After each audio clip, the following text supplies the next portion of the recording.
Welcome back, guys, to Gaming with X3News with me, your host, Jack Fuller. This is the podcast where I just chat about the weekly goings-on in the gaming world. So to start us off, let's talk about two very interesting pieces of DLC that hit the Xbox Live Marketplace this week.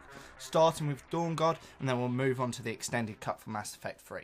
Now, Dawnguard launched for the Xbox 360 yesterday on the 24th of June for Skyrim. It's an add-on, it's massive, it's absolutely massive.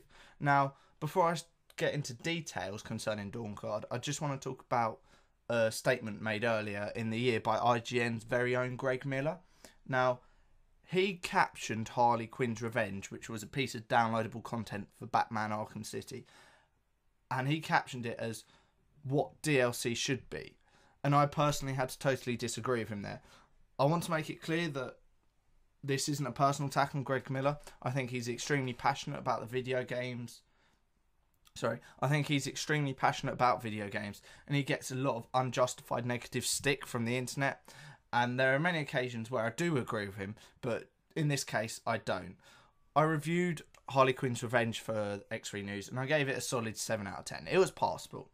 I felt it lacked certain things in very important areas, and it lasted only roughly 2 hours, okay? And it was priced at 800 Microsoft points. Now, if we compare that side by side with Dawnguard, I know Skyrim and Batman Arkham City are very different games, but Dawnguard offers anything from 10 hours to 20 hours of gameplay for double the price. That's over 5 times the amount of gameplay that Harley Quinn's Revenge had. Now, I played a lot of Dawnguard yesterday, and I hardly felt like I scratched the surface. There's a massive quest line, so it's broken down into 2 factions. You can either join Harken, the Vampire Lords, or the Dawnguard, who are vampire hunters. And Harken's on this evil plot to blot out the sun, because vampires in Skyrim are affected by the sun, like most traditional vampires, and the Dawnguard want to stop him. But the brilliance of adding in 2 separate story arcs, which have to be experienced in different playthroughs, really helps to add to the value of Dawnguard. I'm one of those people who are lucky enough to have enough disposable income to spend money on a lot of downloadable content as soon as it comes out. But if I weren't in such a fortunate position, I would definitely consider Dawnguard as worthy of my money. And it's a stable buy because you get a lot out of it. You get a lot out of Dawnguard, and that's good. Whereas if I was looking towards Harley Quinn's Revenge, unless I was a massive Batman Arkham City fan, which I kind of am. I love Batman Arkham City. I love Arkham Asylum. But I really wouldn't get Harley Quinn's Revenge, because looking at the reviews, it's pretty much stable. There's nothing amazing about it. It was very lackluster. I felt that it was overhyped, definitely. So yeah, Dawnguard is amazing, guys. If you own Skyrim, then you should definitely get it. I've been playing Skyrim on and off for months now, ever since it came out. But even so, I was slowly getting bored of doing the same quest lines, doing the Thieves Guild, the Dark Brotherhood quest lines. They're starting to get a bit repetitive, but Dawnguard adds in so much. You get crossbows, you get armoured trolls, werewolf and vampires now have their own perk trees. It is a fantastic piece of DLC, and it's definitely how DLC should be done. Now, moving swiftly on, I mentioned that I wanted to talk about Mass Effect 3. And as you can guess, I want to talk more specifically about the ending. So, for those of you living under a rock, the ending caused a bit of a stir with fans, and some even took BioWare and EA to court over false advertising pretenses. Now, fans just didn't feel that the ending lived up to their hopes and their dreams, and that's fair enough. You can spend 3 games building up to this climactic moment, only for that climax to flop. I can understand the annoyance. I personally wasn't too bothered by the ending. I was kind of sitting on the fence with it. I was expecting something more, but Mass Effect 3 for me is all about the journey. I've played it from number 1, and it's all about the character development and putting in the hours.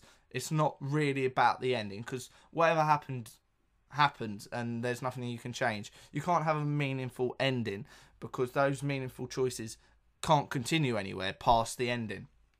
So, to counter this fan outcry, BioWare kind of caved in, and they released yesterday the extended cut for Mass Effect 3, which adds in new dialogue options, new cutscenes, and a whole new ending.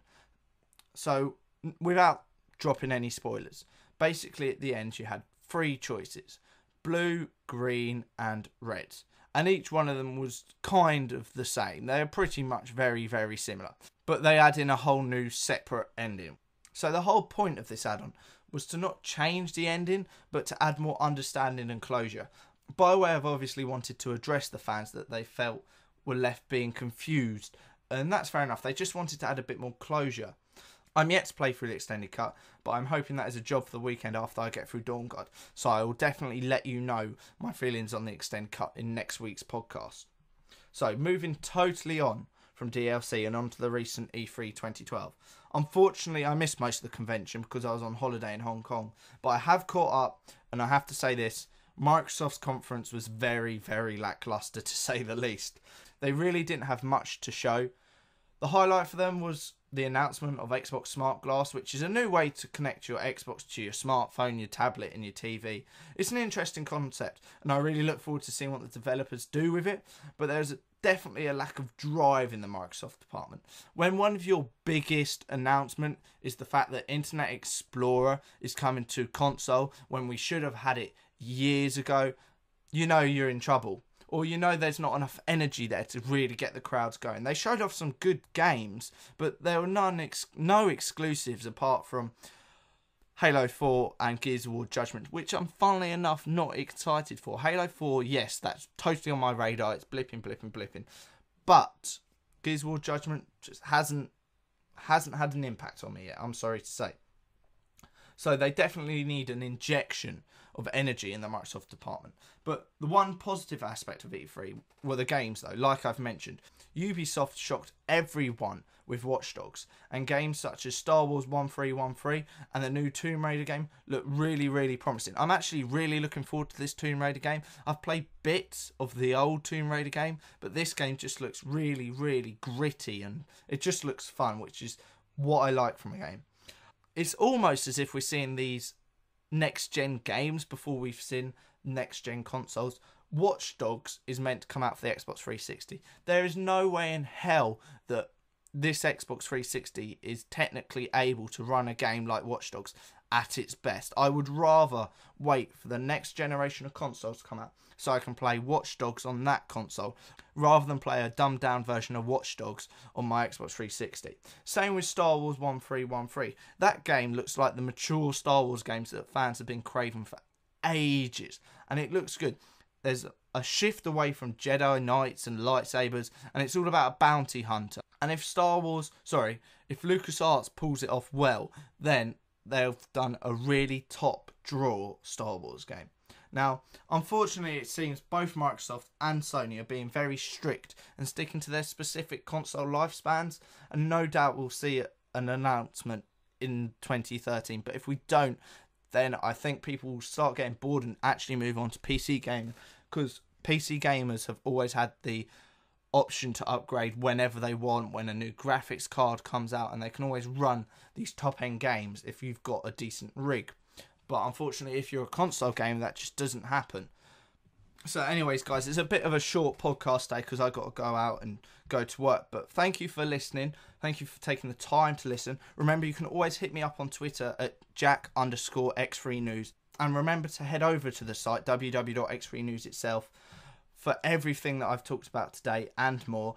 These podcasts are now also going to be uploaded to YouTube, but you can still subscribe on iTunes. So until next time, guys, happy gaming, enjoy Dawnguard, enjoy the extended cut of Mass Effect 3, and I shall speak to you next Wednesday with Gaming with X3.